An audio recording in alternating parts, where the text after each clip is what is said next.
Бізде тотарларда деп әйтегенде, хәтта шушы авыруны телгә алырга да куркалар. 3 хәрефле авыру, теге авыру диләр. Берәр кешедә табалар икән, мәсәлән, ракны пышылдап кына сөйләшәләр, анда шушы авыру бугай дип. Менә когда уже шушы симптомнар барлыкка килә, как всегда, или 3-нче стадия, или 4-нче стадия. Мен үзем күрмәдем, Анжелина Джолини сөйләшкән юк. Аның белән лично әйтә алмыйм. Ә үзегез менә шушы авыруга ничек карыйсыз, куркасызмы? Бик куркам. Кайнар сәлам барыгызга да. Бу әйдә сөйләшәбез дип аталган проект. Аның алып баручысы мин Илүзә Касымова. Ә сөйләшербез бүген күп кенә дистә еллар дәвамында куркуда тоткан шир турында, рак турында. Грипп һәм ракны чагыштырсак, нәкъ менә беренчесеннән үлүчеләр саны күбрәк. Һәм искәртеп узырга кирәк, нәкъ менә яман шиштән дәваланучылар саны да соңгы елларда арта бара. Димәк, рак хөкем карары түгел. Бу темага кагылышлы сораулар безнең күп, һәм нәкъ менә әлеге чыгарылышта без әлеге сорауларга җавап табырга тырышырбыз. Ә бу эштә безгә ярдәмгә табиб-онколог, үз эшенең остасы Зиннуров Раил Рамил улы килер. Раил әфәнде, хәерле көн. Хәерле көннәр. Бүген шундый катлаулы, бераз гына шомлы теманы күтәрергә булдык. Ул да булса яман шиш, рак. Сез әлеге өлкәдә инде профи буларак дип әйтик, белгеч буларак күп кенә сорауларга безнең инде җавап табырсыз дип өметләнәбез. Әле дә менә ялгышмасам операциядән килдегез. Кайсы органга ясаган идегез? Юан ишәклек органында опухоль иде. Менә минем үземнең остазым бар, Фаргат Смагилович Дидакунан. Менә шуның белән 2 ясадык операция. Ничә сәгать барды? 3 сәгать ярым барды. Иң катлаулы орган кайсысы менә, кая ясауы операцияны иң авыры? Ул операциямы или именно дәвалану? Әйдәгез, операция һәм дәвалану, менә икесен дә карап узыйк. Минем уйлавым буенча иң авыр операцияларның берсе ул менә ясала кишечникка, туры юан ишәклеккә. Һәм уйлыйм пищевод дип уйлыйм. Уңеш була инде ул татарчасы. Вот, менә шушы органнарга бик авыр ясала операция. Шулай ук менә ишеткәнем бар, баш миенә дә авыр дип әйтәләр ясау. Ана бит ясый нейрохирурглар. Без бит нейрохирурглар турыбыз, онкологлар. Безнең шул пищеводтан башлап, авыздан башлап даже. Шул туры шәкелкә тикле ул менә безнең өлкә. Дәвалану кайсысында иң авыры, иң катлаулы салайса? Иң авыры дип әйтәсем килә, ул менә ничек дип әйтим, һәрбер органның бит аның үзенең түре бар, рагының. Менә, например, алсак, ашказан үзең генә. Анда 3 төрле рак буларга может, как минимум дип әйткәндә. Берсе менә ул атала аденокарцинома дип атала, берсе атала менә лимфома дип, берсе атала нервно-эндокринный рак. Менә 3 төрле рак, әмма һәрбер төрле рак үзенчә протекайты. Вот, кайсылары аның әшәке протекайты, агрессивны, тиз метастаз бирә. Кайберсе әкрен протекайт итә.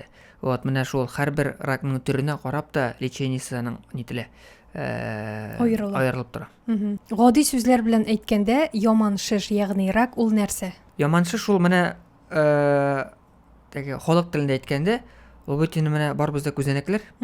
Күзәнәкләр туа, яши, үләргә тиеш. Яман шиш вакытында күзәнәкләр туа, яши, үлмиләр. Вакытында үлмиләр. Вот, именно шушы дөрес эшләмәгән күзәнәкләр вакытында үлми, ялларның саны көннән-көн арта бара. И ул арта геометрический прогрессияда. И шуңа менә шушындый яман шиш, рак, опухоль барга килә организмда.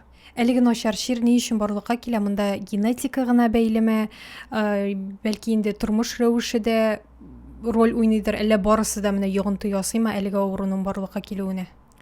Ул менә бүгенге көнгә кадәр беркемдә 100% әйтә алмый. Шушы яман шиш авыруның барлыкка килүен. Беркемдә әйтә алмый. Бездә бар теориялар гына. Ул теориялар бик күп. Бар аның менә теге күп туры килә торганы, и бар туры килә торганы. И әйтеп булмый менә шушындый пациентта, шушындый авыруда именно менә шушы теория туры килгәндер дип әйтеп булмый. Вот. Иногда менә кешеләр килә бит инде приемга, үзләре сорыйлар, каян килеп чыктым икән миндә мондай авыру дип. Әйе. Без инде сораштыргабыз пациентлардан, ничек яшәдең, кайда эшләдең, нәрсә ашадың, әби бабаң нәрсә белән чирләде. Вот. Менә шундый кешеләр бар, әйме, әбисе дә бабасы да рактан үлмәгән. Әтисе дә, әнисе дә исән. Әйме, теге вредный производствода эшләми. Ашау да үзенчә әйтәйин, авылдан дип инде. Рак барлыкка килә.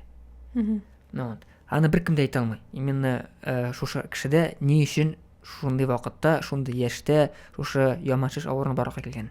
Бу лотерея шикеллерәк тә хәтта. Күбесенчә лотерея кебек тә. Кемдер менә чирли, кемдә чирләми.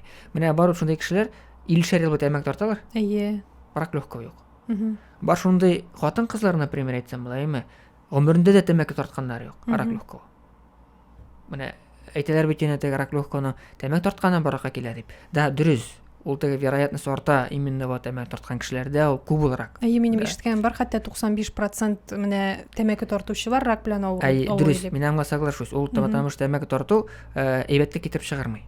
Рак легкого, рак пищевода, рак гортани, например, да ведь, рак полости рта, рак языка, алар күп килеп чыга инде. Шушы тәмәк тартканнан дип әйтсәң була.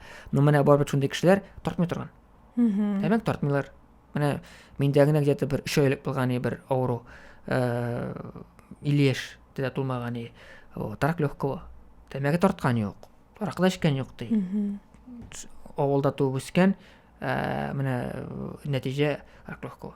Бер уйласаң, авылда бит инде чиста һава, теге үпкәләр дә чиста булырга тиеш, тартмагач та эчмәгәч тә. Менә килеп чыга каяндыр. Аны беркем дә әйтә алмый 100%. Именно каян чыга. Аның башка төрле бүгенге көнгә, например, фәнгә билгеле булмаган ысуллары да бардыр. Менә шу китереп чыгара торган. Вот, шуңа 100% беркем дә әйтә алмый аны. Но теориялары бар. Әгәр дә мәсәлән синең нәселеңдә һәрбер буында да әлеге авыру, әлеге чирагандай, сиңа гына менә бу рак дип әйтегәндә эләкми калырга мөмкинме? Эләкми калырга мөмкин, но вероятность әс. Әгәр дә һәрбер буында, например, алсак була инде рак молочной железы или күкрәк безләре дип атала инде татарчасы рага. Андый вакытта, например, әбисендә була икән. Это инде теге по-матерински дип атала инде әбисендә, әнисендә, например, үзендә дә рак булырга мөмкин. Менә миндә бер пациентка бер 2 еллык йөргән наблюдация итеп инде күренеп.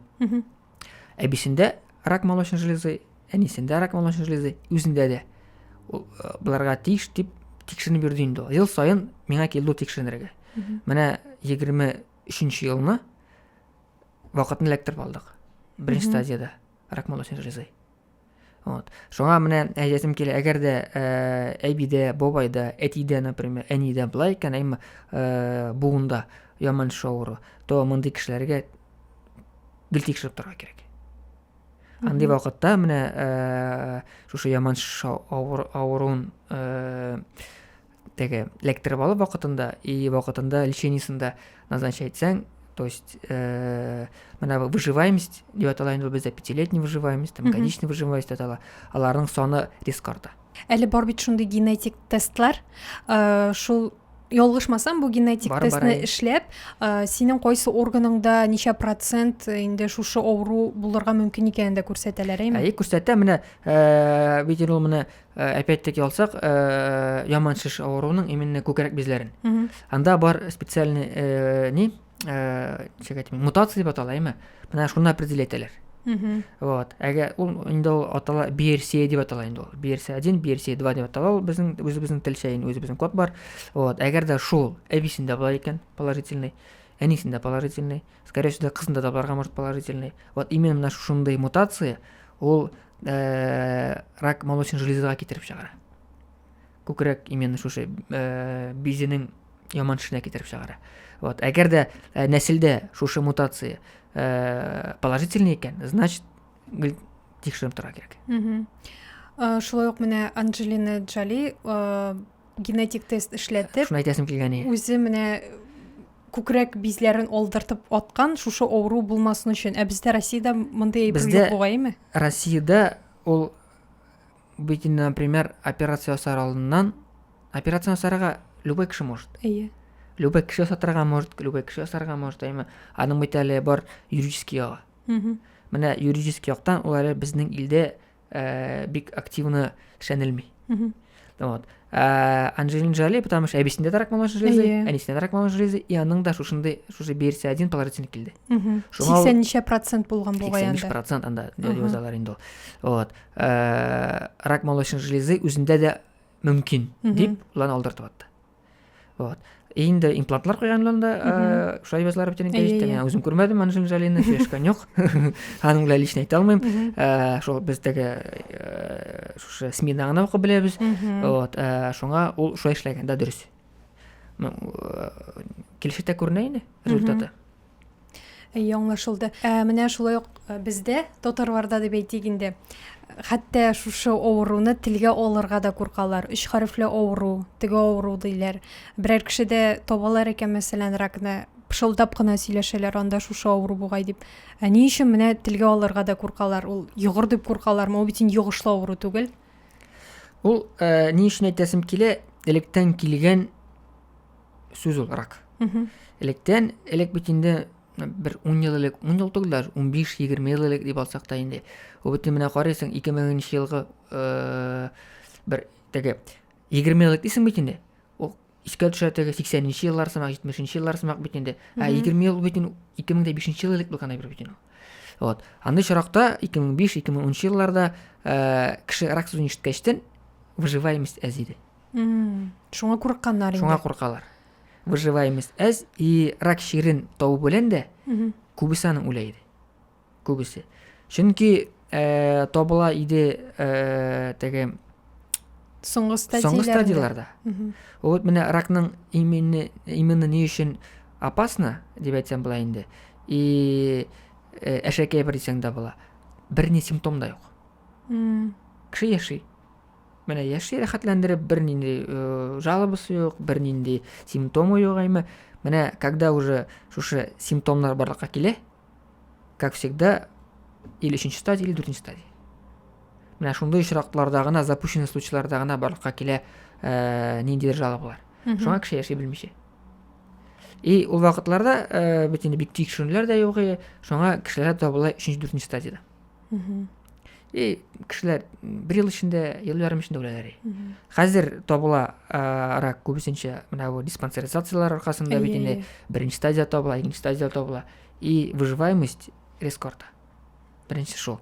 Икенчесе медицина бит инде тормый бер урында гына. Бит инде 21-нче гасыр бит инде көндә яңа чыгып тора препаратлар, яңа төрле клиник испытаниялар үтә, яңа төрле методикалар килеп чыгып тора бит инде. Вот, менә шушы яңа методикалар, яңа лечениялар аркасында да яңа препаратларның барлыкка килү менә бу теге иммунотерапиялар, теге кыйбатлы препаратлар, бер ампуласы 200-300 мең торга может шунда кыйбатлы препаратлар чыкканнан да выживаемость резко арта. Менә элек, например, карасак, бит инде 4-нче стадия, менә рак желудка белән минем бер пациент наблюдация итә. 19-нчы елдан бирле. О, 4-нче стадия иде. Но ни өчен хаман наблюдация итсә, хаман ни өчен хаман исән дип әйтсәк тә була инде. Чөнки ул бит инде менә 4-нче стадияда лечение вакытында теге билгеләнә мутациялар. Аның менә мутациясе поляризельный килде. Шул мутация поляризельный килгәчтән аның үзенең аерым даруы бар. Менә шул даруны эчеп торгачтан хаман пациент яши. И берни жалобасы юк. Менә көн сайын айга бер мәртәбә алып препаратны эчеп тора. Вот. И результат бик әйбәт. Бу шеш инде алынып аттымы? Операция. Шеш алынып атылды вабрин операция, потом химия алынылды бит инде. 8 курс химия алган ел. И шушы менә мутация поляризельный булганлыктан шушы препаратны эчеп тора алай сайын. Субханалла. Менә фәннең алга китүе дә кайбер кешеләр өчен, кайбер кешеләрнең гомерен узын айта. Барыбер дә менә шушы билгеләре турында да сорап китәсе килә. Менә симптомнары күренми дидегез бит инде 1-нче, 2-нче стадияләрдә. Барыбер дә бардыр инде ул ниндидер кичкенә генә билгеләр дип әйтик. 3-нче, 4-нче стадиядә алайса нәрсәләр барлыкка килергә мөмкин, әгәр дә син шушы шир белән авырый башласаң. Скрытый менә бу теге качкын дип әйтсәк тә була инде, күренми торган аның бар симптомнары, әйме. Но аңа беркем дә внимание итми. Әйтегез әле менә нинди иртән билгеләр? тора баш авырта. Сезнең баш авырт, минем баш авыртмый. Ортада бит инде баш. Иртә белән көн сайын авыртмый инде. Ну, былгалы, әйме. Әйе. Ул да көн сайын авырып тормый ул. Вот. например, иши ауыртарга может. Менә минем башымдагы пациентлар 2 ел иши ауыртайын деди. Мен айтам, эмне тикшерүүгө барабыз? Өтүрө эле деп айттым ди. Например, запорлар барга может. Кишинтеге запор белән. Ничек тикшерүүгө бармадың? Ириндим. Бетер эле деп айттым. Запор бит инде күп кеше запор була. Конская петелер чиста бүтүнөй бирде. Бу бит инде запорда именно рак деген сөз түгүл. Вот. Шуңа менә бу әйтәсем килә инде неспецифический симптомнар дип аталат. Игътибар итәргә кирәкле бар. Например, Давид, хәл күп кешенең хәл юк. Минем дә шундый көннәр булган, хәл юк, менә бер шисе килми. Бу бит рак деген сөз түгел бит инде. Вот. Күп кешеләр шулай. И без аңа теге внимание не обращаем. Игътибар бирмибез. Менә шуңа шулай. 3-нче, 4-нче стадиядә әле айсан. Анда уже кеше ябыга башлый. Менә уже кешенең ябыга башлау уже әйбәт түгел. Уже Симерә башларга мөмкинме соң? Юк. Рактан бер кемдә симергәнен күргәнем юк. Менә ничә ел эшлим, әйме бер кемдә ул теге бар, ул теге гормональ препарат алалар. Анда вакытта да кеше юаная. Но инде уже во время лечения. Но во время именно когда кешедә рак бар, әйме бер кемдә мен тазарган күргәнем юк. Бөтенесе ябыга. Менә ябыга башлауның бер төре дә әйме ул аңлата инде беренче, икенче стадия түгел икән. 3-4 булырга может. Менә минем бер иптәш малай бар инде, бергә укыган идем. Ул үзенең әтисен алып килде приемга. Әтисенә 56 яшь иде. Хәзер дә хәтерлим. Менә решили не үтәргә. Әйдә үтәргә әле, әйдә үтәргә әле. Ни дип теге кирәк бит инде. Чекап үтәргә дип инде. Үткәннәр үзи бушны полностью. Печендә, нидә инде бавырда бер 8-9 ниндидер узеллар бар. Аны сразу инде узислар метастаз диделәр. Печендә ясадык ФГДС-та рак желудка. Рак желудка, множество метастаз в печени. То есть печендә живой урын юк. Кеше яшәде, бер ай ярым яшәде. Даже лечениегә барып алмады. Менә шундый бер жалоб юк. Абсолютно. Бу белгәннән соң, бер айдан соң үлде. Белгәннән соң бер ай ярымнан соң үлде. Но ул, скорее всего, бер айны теге ни булгандыр инде, психосоматик булгандыр. Мин дә шуны әйтмәкче, бәлки белмәгән булса, күбрәк тә яшәгән булыр. Ул менә диагнозны ишетү белән дә шуны запущенный случай икән белгәчтен туганнар да әйтте инде, бик тиз биреште диде. Кешенең үзеннән дә тора. Менә кешенең мысли, менә бу теге әйтәләр бит инде, мысли материальный. Вот, һәрбер кешенең үзенең башыннан тора. Вот, баштан инде уйлар, менә шул тормышка аша инде. Димәк, дәваланган вакытта да синең яныңда теге җүнле кешеләр булырга тиеш инде, сине поддерживать итә торган һәм психологик яктан сиңа барыбер ярдәм кирәк бу эштә. Менә теге 100% согласен дип әйтсәм дә була. Кырыйда һәр вакыт булырга тиеш яхшы кешеләр. Теге нерв ашап, башына ашый торган кешеләрдән избавляться кирәк. Дип уйлыйм мин аны. Нерв ашый торганнар, алар бер кемгә кирәк. То нерв ашый торган кеше гомер берәү генә, бер генә бирелә. Бүтән гомер, к сожалению, бирелми. Шуңа лечение вакытында да, һәр вакытта да именно кырыйда яхшы кешеләр булырга тиеш, и башта да яхшы уйлар барга тиеш. Психологлар белән, көчле психологлар эшләргә кирәк инде, ул теге ниләр күп шарлатаннар, юк бар сөйләп бирә торган. То есть яхшы ярдәм итә торган психологлар белән эшләгәндә дә ул менә лечениесе дә әйбәт үтә. Кеше әйбәт тиздә восстановить итә башлый. Психологик ярдәм турында менә сөйләшкәч, тагын сорыйсы килә. Стресста менә шушы авыру барлыкка килүнең бер сәбәбе дигән сүз бар. Бу дөресме, чынлап та менә гел нервланудан, һаман хафаланып торудан шушы авыру килеп чыгарга мөмкинме? Дөрес. Менә миңа килер бит инде пациентлар, әйме, сорый башлыйм инде теге. Соңгы, например, 1 елда стресс булмадымы дип. Күбесенчә бөтенесе стресс. То малай үлгән, то кызы үлгән, то хатыны үлгән, то кемдер нәрсәдер булган, то кемдер мошенниклар алдаган. Кешенең бит инде акчалар ата бит инде банкларда, шуларны алдап юллап чыгарлар бит инде мошенниклар. Миндә менә бер пациент булган, рак кожи носа иде. Базальный клеточный рак кожи носа иде. Мин аны үзем лечиттем инде, заморозка ясадык, бик әйбәт кенә күренеп йөри инде. Ярты елга бер мәртәбә. 2 елдан соң бу миңа килә, тагын чыкты шул урында. мен айтамын нешеген 2 ел чыкмаганны хәзер чыгарга булган дип мен әйтәм бит пациентка. Нәрсә булды дим. Миллион ярым акча бар иде, шуны уртадылар мошенниклар ди. Менә шуңа бик каты кеше стресска бирелгән булган инде. Менә шул стресстан соң ди 3-4 көннән соң үсә башлады ди. Шуңа килергә булдым ди. Менә стрессның йогынтысы менә күзгә күренеп тора. 3 көн эчендә. 3 көн эчендә. 2 ел буе чыкмаган әйбер, әйме стресс, сильный стресс булды ди инде. Миллион ярым акча җыйда инде. Теге картаган күнгә калыр дип, ул акчаны урласын, бу акчаны кайтарып алмыйлар.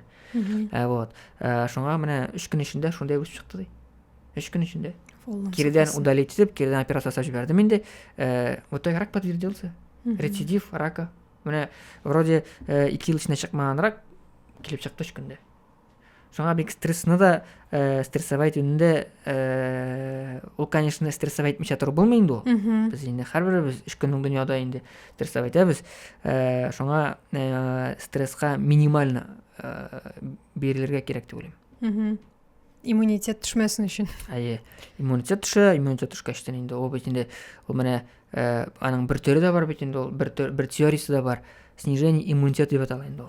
Ул бит инде безнең менә организмда көн саен баракка килеп тора яман шиш ниләр, күзәнәкләр. Менә хәзер менә без сөйләшеп утырабыз бит инде, сездә дә баракка килә ул, миндә дә баракка килә ул. Менә шу секундта, шу минутта. Но безнең иммун система шушы яман шиш күзәнәкләрен таба, юк иде. Әгәр дә иммун система слабый була икән, безнең менә бу яман шиш күзәнәкләре качып калалар. Да, якырыңа үрчеп аталар. Шуңа менә иммунитетның слабый булуы да ракка китеп чыгарга мөмкин. Яман шиш ничә яшьлек кешеләр арасында хәзер ешрак күренә. Менә кайбер авырулар яшәрә диләр бит әле еллар узган саен. Рак белән дә шулаймы? Нәкъ шулай. Ул менә без укыганда институтта, мәктәптә укыганда 10-15 классларда мен бит инде медицинага барам дип укыдым бит инде. Институтта укыганда да бит инде практикаларга ниләргә йөрегәндә, ул где-то бер 11-12 еллар инде, бер 12-13 ел иде. Күбесенчә өлкән яшьтәгеләр ширле иде яман шавыру белән.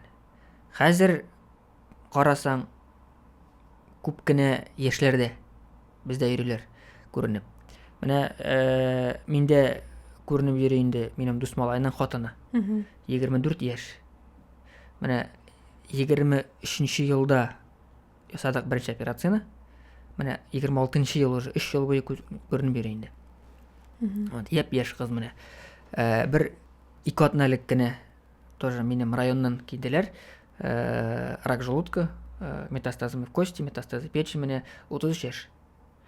Шуңа 30, 33, 25, 24, 30, 40 яшьләрдә дә күпрок очрый. Менә әйтеп булмый, кайсы органда каян килеп чыгар да, ничек буласын, менә теге әйтеп булмый алдан. Бик ауыранды яшьләргә. Чөнки өлкән яшьләрдә бит инде менә теге метаболизм да кирен бара. И безнең вакыт бар. Лечениягә кешене язып, то есть лечение алырга. Яшьләрдә метаболизм тиз бара. Например, 3 айлык әйбәт булса да, уже 2 айдан соң килеп чыгарга может рецидив. Килеп чыгарга может метастаз. Менә әйтеп булмый, кайчан килеп чыгасың, кайчан баракка киләсең, именно кайсы органга килеп чыгасың, кайсы органга метастаз биргән әйтеп булмый. Шуның өчен без аларны инде яшьләрне 3 ай саен тикшереп торабыз. Кичкенә балаларда да менә рак күренә бит. Аларда ничек барлыкка килгән, ул әле туган балаларда хәтта әлеге авырулар белән авырыйлар. Анда күбрәк инде мутациялар барлыкка килә. Шул мутациялар барлыкка килгәннән балаларда барлыкка килә. Мин теге балаларга шәм. Шуңа аларныкын әйтә алмыйм, ничек икәнен инде. Но шушы мутация нәтиҗәсендә инде ул. Сөйләшү дәврендә рецидив һәм метастаз дигән сүзләрне еш кулланабыз, нәрсә икәнен аңлатып китсәгез әйбәт булыр иде. Метастаз ул менә барлыкка килә бит инде берәнди органда опухоль. Скажем, например, желудок, әйме. И желудоктагы раковый клеткалар канга эләгә, лимфага эләгә дә, и, например, күчә үпкәгә, күчәргә может бавырга. Менә шушы күзәнәкләрнең күчүе башка органга ул атала метастаз дип. Рецидив, ничек әйтим, например, менә опухоль кожи, например, лица. Базальный клеточный карцинома, например, БКР деп айтсақ былай енді. Біз аңа себебі заморозка. Опухоль бәләкәй болса, замораживаем да и наблюдаем. 2 жылдан соң, 3 жылдан соң шушы урында келіп шығарға может тағын рак. Или ярты жылдан соң келіп шығарға может рак. Мына шушының урында рак келіп шығу атала рецидив деп.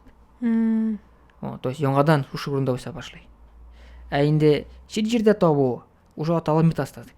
Хатын кызлар һәм ир-атларны да менә аерым булып карыйсы килә. Хатын кызларда күбрәк кайсы органнарында табыла әлеге яман шиш һәм ир-атларның кайсы органнарында күбрәк күренә?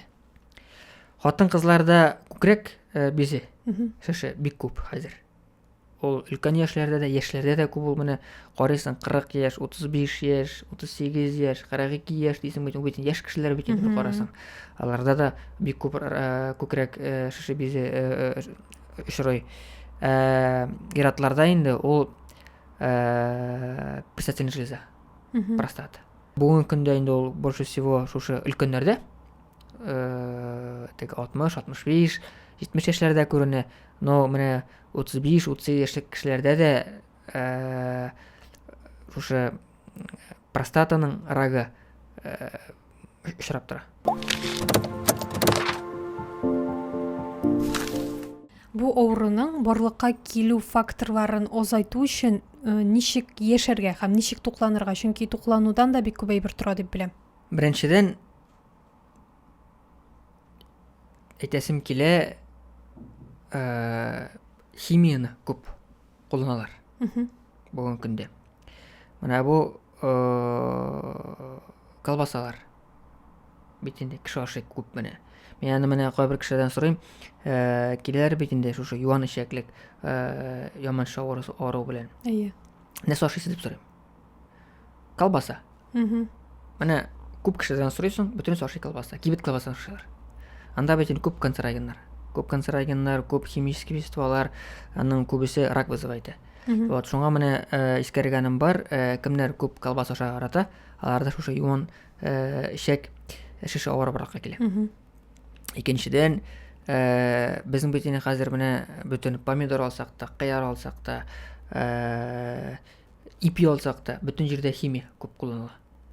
Шуңа менә консервантларны күп, консервлар күп ашыйбыз. Менә бу теге полуфабрикатлар яратабыз бит инде ашарга. И менә бу теге фастфудлар яшьләр күп ашыйлар хәзер бөтенесе. Менә бу төрле краситель кушылган, химия кушылган соклар. Моны инде ешрак хәтта балаларга бирәбез. Хәзер балалар эчә башлады инде. Менә аларга менә теге бер кая барсаң да, бер кунакка барсаң да, һәрбер кешедә өстәлдә шул сок тора краситель. Бездән үзебез эчмибез диде. Мен якында китермәм анда берләрне. Ул теге менә әйтәләр натураль соклар дип инде. Анда юк инде натураль дигән бер. Вот, менә шуны үзебезнең балаларга күп ишертәбез. Беренчедән шул, үзебездә шуны эчәбез. Үз кулларыбыз белән агылабыз үзебезне, үз кулларыбыз агылабыз туган-мачаларны балаларны. Менә ашарга тырышырга кирәк натураль продукт. Только натуральный. Күп кешеләр менә миңа сорыйлар, каян табарга натураль продукт дип. Менә беренче тау шул баракка килә. Үзең үстерәсең инде, авылдан алып китәсең. Или авылдан алып киләсең, или үзең үстерәсең. Кешеләр әйтә, кая үстерим инде? Минем дачам юк ди. Ну, мәйтәм тогда, алырга кирәк. Авылдан үстерелгән әйберне. Возможность бар бит. Биләрен сатып утыра бит. Ну, конечно, аларга тоже бик ышаныч юк. Ничек сатканнарын, ничек ниткәннәрен ул тоже әйтеп булмый, сәбләп үстерәләр, ничек нитрәгә дип инде. Но бит һәрбер кешенең үзенең таныш билеше бар. Авылда яши торган. Алар үстерәләр, сатып алышлардан. Беренчедән аларга да ярдәм була. Икенчедән үзең дә әйбәт, чиста экологик продукт белән тукланасың. Менә шушылардан тора. Ничек яшәү рәвешен менә көйләп җибәрергә? Яшәү рәвешен безнең менә хәзер яшьләр и яшьләр өлкәннәр дип әйтсәм була инде. Йоклар алдыннан утыралар, телевизор карап, бөтенесе Instagram карый. Мин үзем дә шулай йоклар алдыннан караган бу Instagram, онтылып китеп 2 сәгать утырган можсың. Менә үзем дә менә тегендә кешегә өйрәтергән бу, шулай эшләргә кирәк дип әйме. Мен үзем дә инде шушы нарушать итәм инде. Вот. Йоклар алдыннан 2 сәгать как минимум утыра кирәк түгел телевизорда, утыра кирәк түгел интернетта, утыра кирәк түгел телефонда. Йоклар алдынан в идеале деп айтсам да бұларға дейш прогулка. Урамда жүріп керек. Йокларға да керек була, йокларға ят була. И бош миде Yol ite. yol ите. Біздің и так ертеңнен кешке дейінгі стресс. Мына бит енді машинаға отырасың, кімдір жол бермей, кімдір дұрыс йөрмей, кімдір теләсә ничек йөри, ул бит енді стресс менә. Қаршы тартмаған. Қаршы тартылмаған, батасың, пробкалар, кіріп булмый, шығып булмый. Менә монда килеп җитер өчен генә дә бит күпме стресс нитәргә кирәк. Бар шундый кешеләр стрессоустойчивый. Бар стрессы неустойчивыйлар. Вот стрессоустойчивлар тегеләрне әйтәм, каты калын тиреләр дигәндә. Аларга сош барсын, алар аны внимание бик артык обращать итмиләр. Вот. Менә шу стресс та организмга күп влияет, безнең организм җитешми ял итәргә.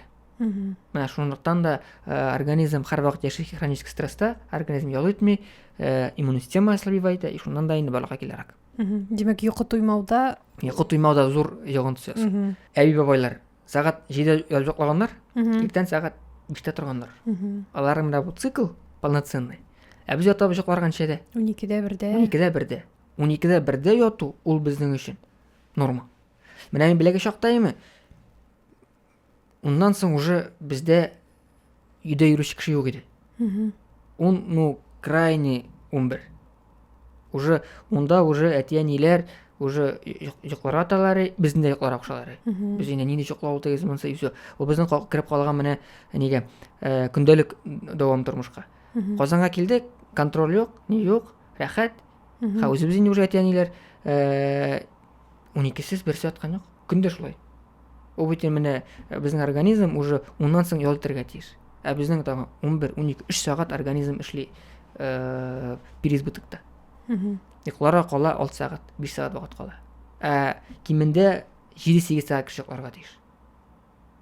Менә шул. Шуның да менә йокының да дөрес булмавы безнең көндөлеккә бик зыян сала. Шулай ук менә алкоголь белән тәмәкене инде әйтеп тә торырга кирәк түгел. Булар инде бөтенсе дә начар һәм начар йогынтыгына ясый безнең организмга. Әмма барыбер дә сорыйсы килә. Кайбер яшьләр алар ничек аклана, мин тәмәке тартмыйм, әмма мин теге вейп шундый җиңелчә генә әйбер тартам, бу артык зыян салмый диләр. Буларда бит инде зыян саладыр. Мәсәлән, кальян шулык никотиндер бит инде анда да. Менә яшьләрнең алай дип әйтүе, мин алар белән менә категорически не соглашаюсь. Лучше тәмәк тартырга, чем ул вейп тартканча. Юк бар тарта. Анда бит инде химия, анда краситель. Табак, во-первых, солевой. Бик йогын табак түгел, никотин. Ул бик тиз вызывает зависимость кешедә. Менә бит яшьләрне карыйсың, тора алмыйлар шул электронный сигареттан башка. Ул төтендә күп чыганың, кызык та инде, тәмле дә инде ул, кешенең бик зависим баракка килә. Һәм кальян. Кальянны тарталар бит инде ул яшьләр тарта, өлкәннәр тарта бит инде. Ни өчен кальян опасно? Чөнки кальянны тартканда аның һавасы салкын. Салкын һава безнең бүтән үпкә аша кирип чүбүтер альвеолларга. Тәмәкенең төтене ул кайнар. Кайнар һава кергәчтен безнең организм уже ничек әйтим, естественно тонуларын кысып куя. И менә бүтән кайнар һава төпкә төшеп утырмый. Менә шуңа тәмәкенең үзенең әйтәсем килә теге чагыштырганда, менә бу кальяннар белән вейплар чагыштырганда аның плюсы бар. Аның төтене төпкә төшеп утырмый. Менә вейпларның алар бит салкын, кызмый. И кальяннарның начар ягы алар именно чубутра альвеоллар текле, үпкәнең теге ничек әйтим, томырына текле төшеп утыра. Шуңа ул кальян, ул теге электрон сигарет, вейпларны, миналарны әгәр дә миннән теге ул зависитсә миналарны туктатырым. Яны туктатырга тырышалар инде, ләкин ул менә туктатырышы бик дөрес юнәлеш. Тәмәкегә мин инде аңа минем ничек әйтим, аны тартканнар ул тәмәкене 100 ел буе тарталар, аны тартачаклар да аны, ул теге тәмәкенең атмин әйтеп кенә аны җиңеп тә торамыйлар. Бар кеше тәмәке тора башлый, ни тора башлый, ул бит инде потом тәсән сәшли башлыйлар. Бер яктан кысасың, икенче яктан уже яңасын уйлап чыгаралар. Менә бу вейпларны, электрон сигаретлар миналарны килеп бетерер. Тәмәкенең бит әле тышына да язылган начар авыру барлыкка китерә. тагынан да башка төрле мутациялар китереп чыгарады. Бәясен дә арттырып карыйлар, аңа карамыйлар, барыбер Юк. тарталар. Менә кичә кибеткән кергән машинага не алырга инде. Теге су алырга дип инде. 238 сумгамысың бер кеше тәмәк алды. Мен аптырап куйдым. 238 сум көн сайын түгәргә алаймы? Мен андай акчалык. Мен өзім тартмаймын, мен тартасым да келмей. Икенчедән, экономик яктан да бик невыгодно. 10 көнгә генә 2300. Ул бит шутлап карасаң менә, ул бит инде 2000 ярымнан шутласаң да 7000 ярым бер айга. Зарплатаң 40 мең булса да, ул синең ничә процент зарплатаң китә торган тәмәккә генә. Кешеләр тарта. Шетәсең, зависимость. Хәзер менә начар якларын сөйләшеп уздык, ничек итеп режимны сакларга кирәк, нинди ризыклардан баш тартырга, нинди ризыкларны хәзер менә киресенчә өстәлдә күбрәк күрергә кирәк безгә, күбрәк ашарга кирәк менә шушы авырудан саклану өчен. Әйтәләр бит, менә бу җиләк җимеш файдалы, нәкъ менә шушы авыру барлыкка килмәсен өчен аны ашарга кирәк диләр. Мәсәлән, петрушка дип ишеткәнем бар. Тагын башка төрле Петрушка, әйберләр бар. яшел һәм кызыл, көрән, фиолетовый төстәге яшелчәләрне керсәк рационга бик әйбәт. Менә миндә бер пациент бар инде. Һаман да исән ул. Пищевод белән миндән инде наблюдация итә инде. Стадиясе бик 3нче стадия инде. 3нче стадия белән пищевод белән бик күп узак яшәмиләр. Бу инде хәзер уже 5нче елны яши. Мен алардан сорыйм, нәрсәдән ниң дим. Сире нәрсәдән. Ул бит инде бер рецепция килеп чыгарга тиеш. Менә мин ничә ел наблюдация иткән, беренче стадияләр яшиләр, теге 5, 6, 10 ел, потом алар уже йөрми башлыйлар безгә, мин терелдем дип инде. Моның стадиясе зур. Мин һәр вакыт үземнең рационда ашыйм ди, яшелчәләр ди. Менә бу яшел, кызыл, көрән, яшел, кызыл, фиолет төсле бар бит инде. Например, брокколи барга может. Или теге без әйтәбез, шуаш суганы дибез инде. Кызыл бар бит инде. Кемдер аны Азербайҗан суганы дигән төрлечә әйтәләр инде. Менә теге бар бит инде, төрле зеленнар бар, кызыл, яшел төсле, көрән төсле, менә бу. Менә шуны рационга кертсәң дә, ул бик үзенең противоопухоль эффекты бар диләр. Сарымсак. Сарымсак. Менә сарымсакның да кеше бит инде аны сарымсак шаяратмый. Теге потом ис килеп йөриләр бит инде, аны бит инде турап куеп, су белән йотсаң да була. Су белән йотып куясың, теге сарымсакның исеннән килеп йөрми торган була инде. Ул менә көнгә бер тырнак сарымсак ашап торсаң да, ул бик әйбәт менә шушы онкологияны лечениесенә дип әйтә алмыйм аны, хотя бы профилактика өчен дә бик әйбәт. Бу ракка каршы бер дару сыман инде йотып куясыңыз. Дары дип, менә хәзер дары дип әйтерим, бөтен кеше сарымсак ашарга может, әйтергә может, врачлар йөрүм, сарымсак ашыйм да тереләм дип. Ул дәваның ысулы түгел, профилактика. Безнең бит инде иң әйбәт профилактика. Ширләрнең барлыкка килмәүе, барлыкка килгән чиракта да лечитергә кирәк башлангыч стадиясендә. Менә безнең основная задача. Шуңа шпинат бик әйбәт диләр, петрушканы әйбәт диләр, тагын брокколи.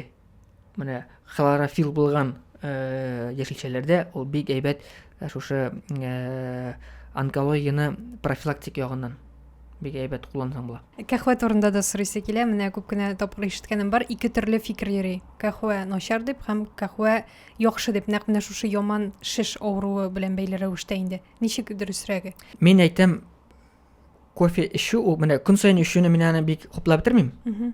Менә атнага ике тапкыр эшу кофены бик дөрес дип уйлыйм мин аны. Чөнки менә кофе улаймы, ул профилактика рак печени, рак простаты. Менә шул. Күп кофе эчкән кешеләрдә рак предстательной железы әзди, һәм рак печени булады. Шуңа ул теге кофе әгәр дә кеше эчә икән, эчсен, ул файдалы гына.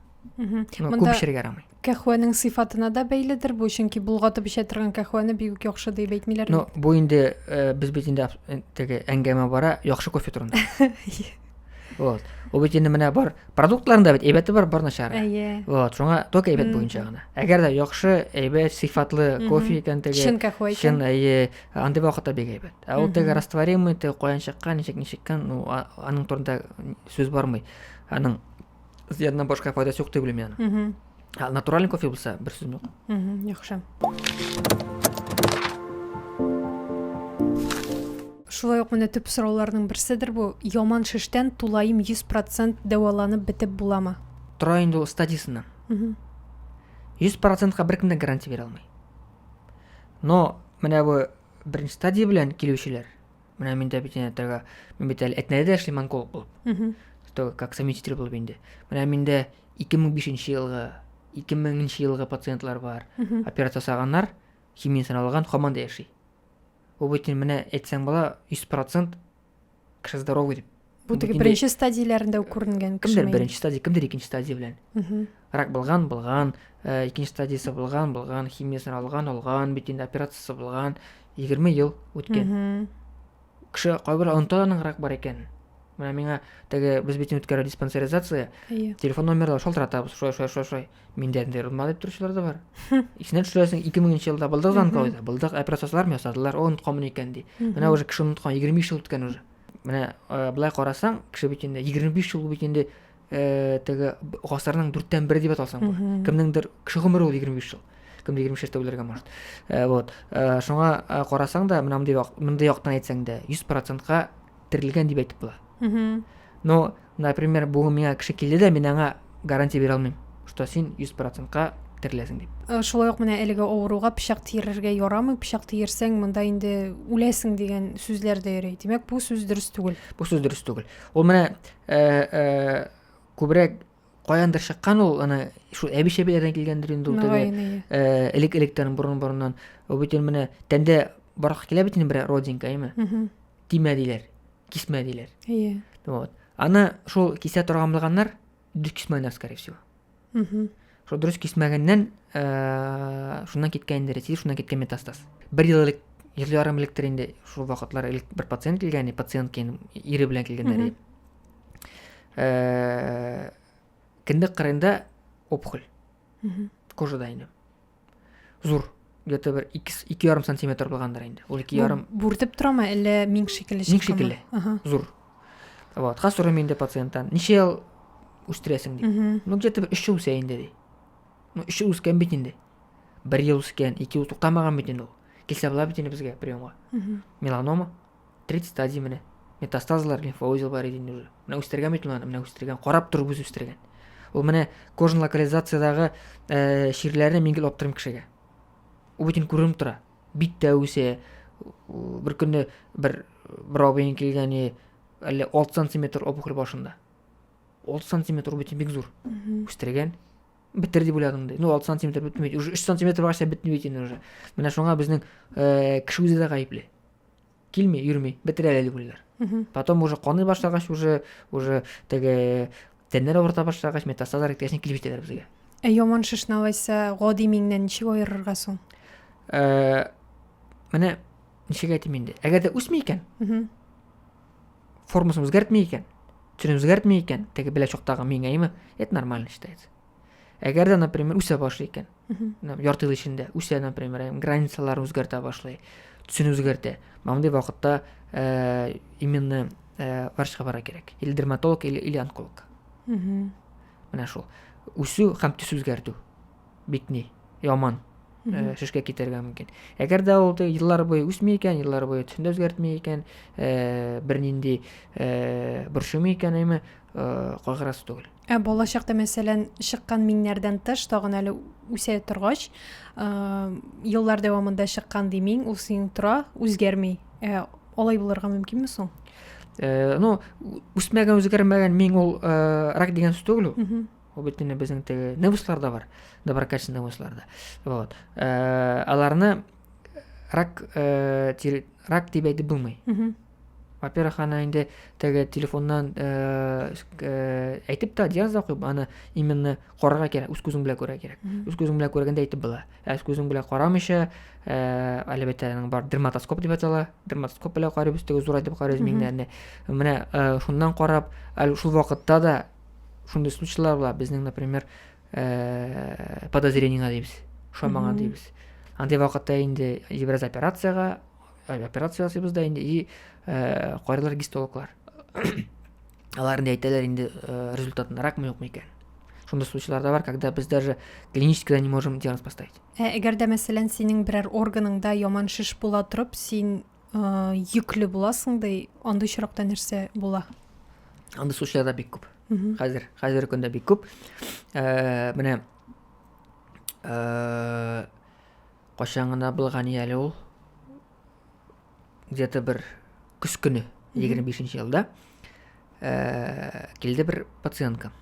38 яшь, 40 шул тирәләр инде. Ике баласы бар. Өченче балага узган.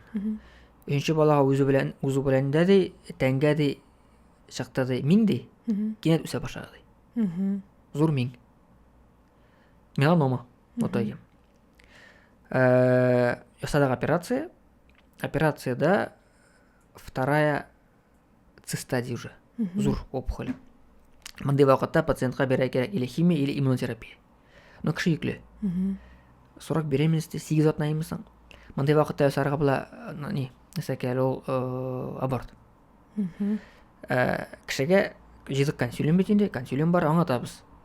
Шуны случай бит инде лучше балдан отказаться дип. Аборт ясарга кирәк, потому что кешене җибәрә кирәк химияга, җибәрә кирәк нигә лечениягә. Әгәр дә лечение химия алмаса, рецидив или метастаз барга кирәк может. Юк инде кеше хатын-кыз юк ди, 3нче балага узам ди, 3нче балдан кайтам ди. Баш тартты инде. Баш тартты. Отказларын язды, ниләрен язды инде, консилиумнар җыйдык, анда бит зур консилиумнар җыярга кирәк, ул теге мондай гына түгел, анда начметлар белән, ниләр белән. В итоге пациент жогалды, кака күрми. Кая йөридер килгәндә юк, без аңа әйттек, каждый там 2 ай сайын күренеп торга дип тә, килгәндә юк, менә кая да йөри. Ой, исән микән соң? Исәндер әле, кая әле сразу бит инде ярты елда гына рецидив бирми. Вот, еллар үтәргә кирәк. Но бер кем дә гарантия бирә алмый, что ярты елда рецидив булмый икән. Шуның өчен без аларны 3 ай сайын тикшереп торабыз. Мондай чиракта инде ай сайын тикшереп торга кирәк. Лимфоузелларны карап, местный участокларны карап торга кирәк.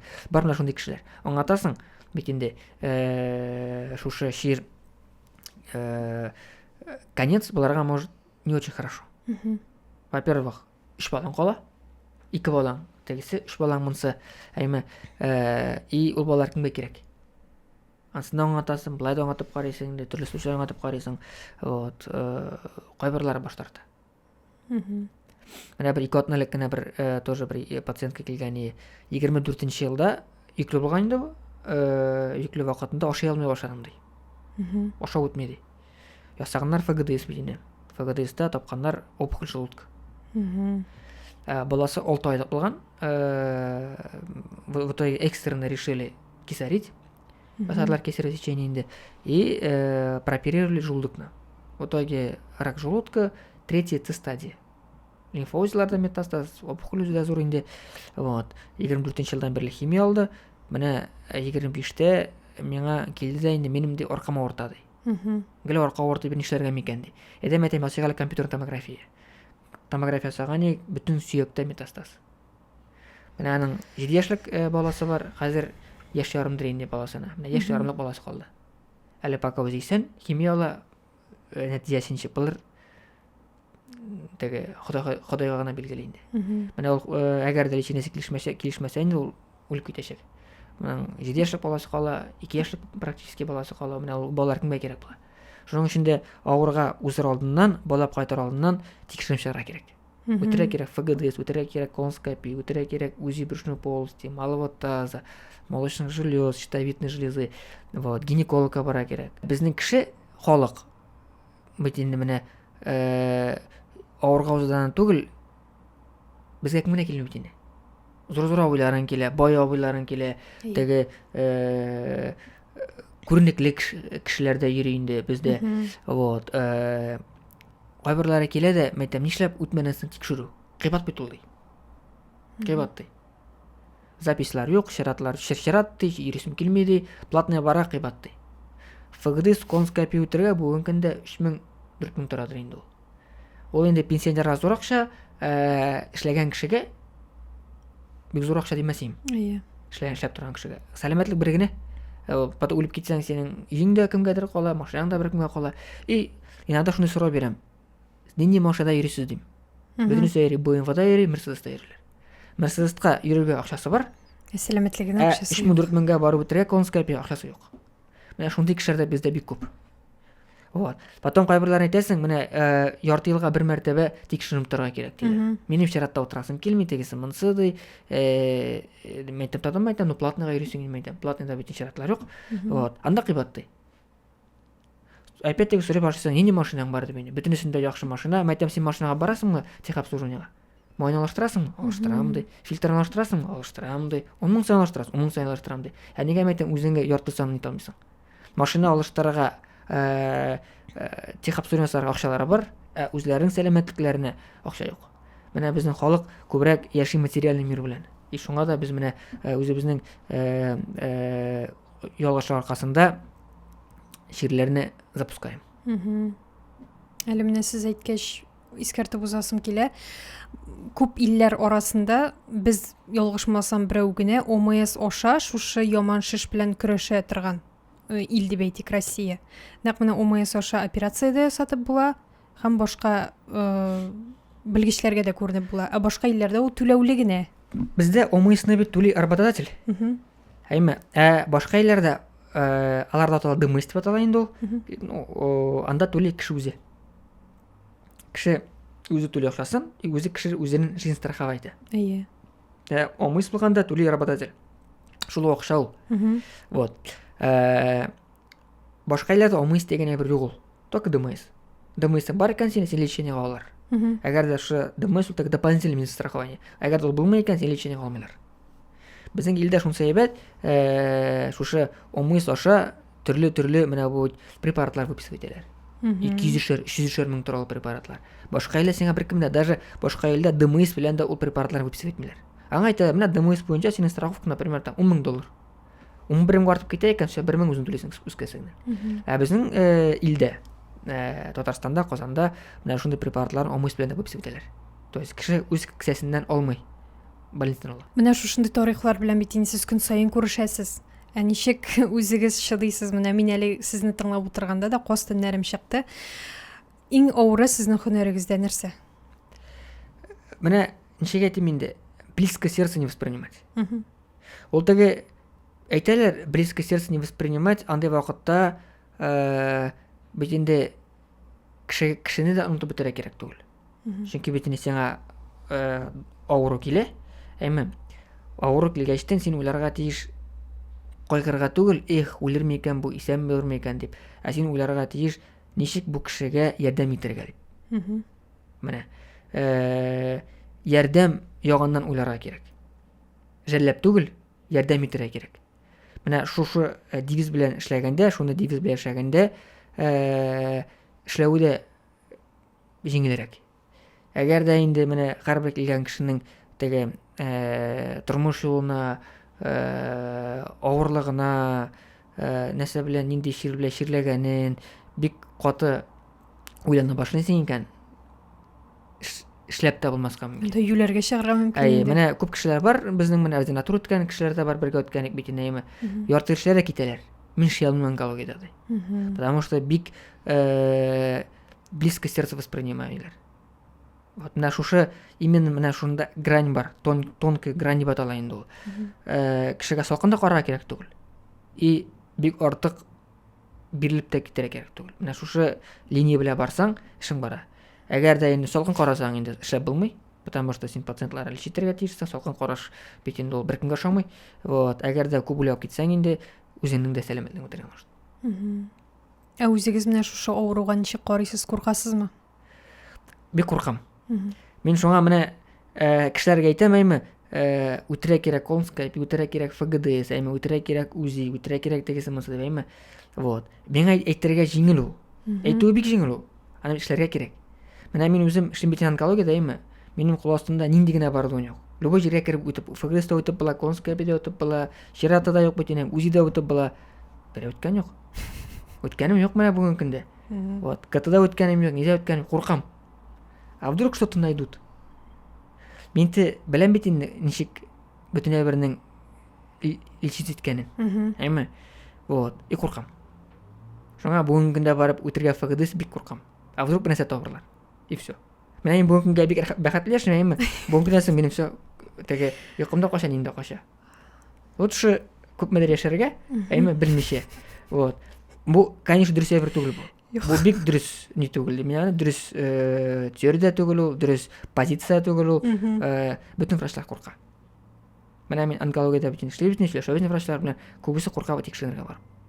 Без даже менә анализ биргә дә куркабыз. Менә бит ясыз операциялар бит ул теге төрле авыр гепатитны больнолар була, теге ВИЧ авырлы больнолар була бит инде. Бәлки генә печатка тишелде, чирлектергә була. Анализ биргәндә дә куркып торабыз инде. Барып үтергә фагытыз конскопия безнең өчен бик ни. Бик Авыр процесс. Авыр процесс. Менә табырлар, мин беләм бит операциялар кирәк. Бүтән операциянең ходын беләм чек ясалайм, бүтән кишәчәкләр чыгарыла, бүтән белешенеле, теге наркоз вакытында трубка куялар бит инде тын юлларына. Бит инде кешеләр наркозны ойнаганын күргәнем бар. Ул бик рәхәт әйбер түгел ул. Шуңа мин аннан куркам. Да и шуңа бик ни карыйм. Салкын карыйм үземнең сәламәтлек буенча.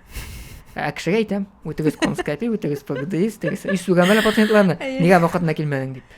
Алар да куркадыр инде менә сезнең сыман. Куркалар, но беренче, икенче стадияда табылган яман чирләр, алар бик әйбәт ишетелә. Даже химия кирәк булмаска может. Раил Рамилевич, сезнең бәлки әйтәсе килгән теләкләрегез, сүзләрегез калгандыр. Сез аларның барысын да карап, менә камерага әйтеп бетерә аласыз. Менә яна шундый авыр көндәр була бит инде теге. Настроение юк, ни юк, потом үзе башлыйсың. Үз аягымда йөрим. Үзем эшкә йөрим. Енді эштән туясың. Яраткан эш бар. Кешеләргә ярдәм тия.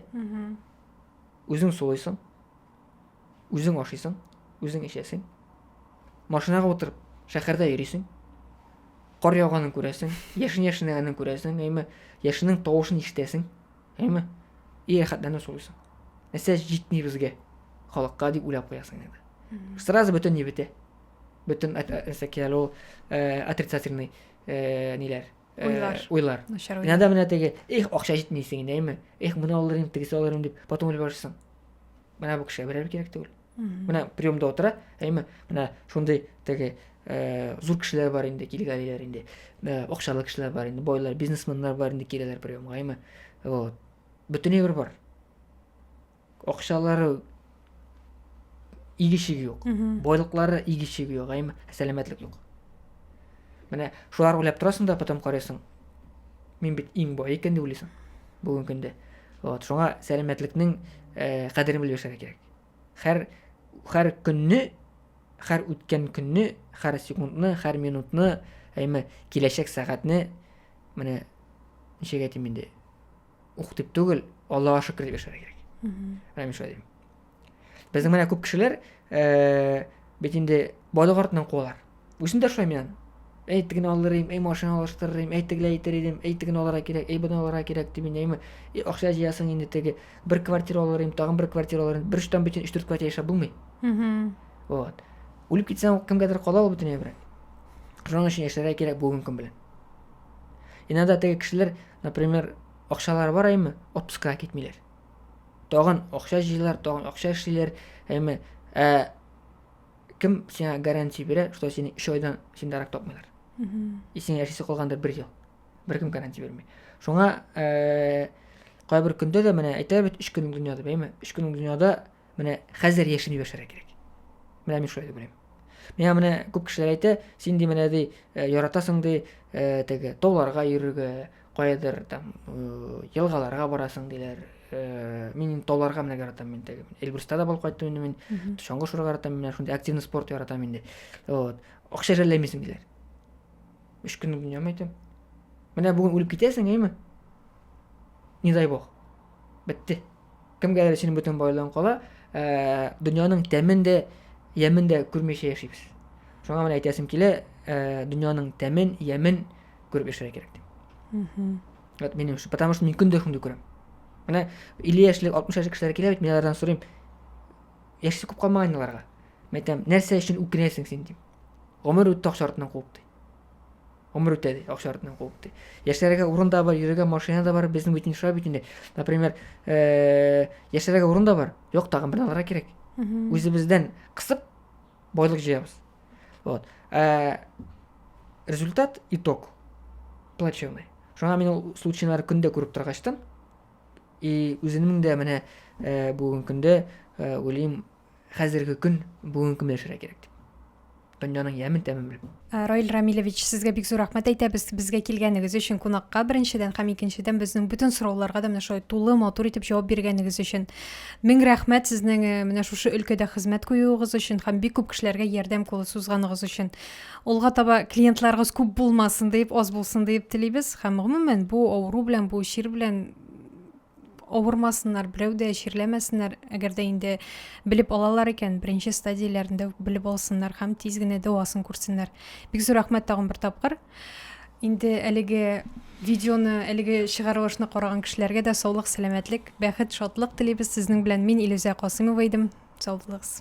Сау булыгыз.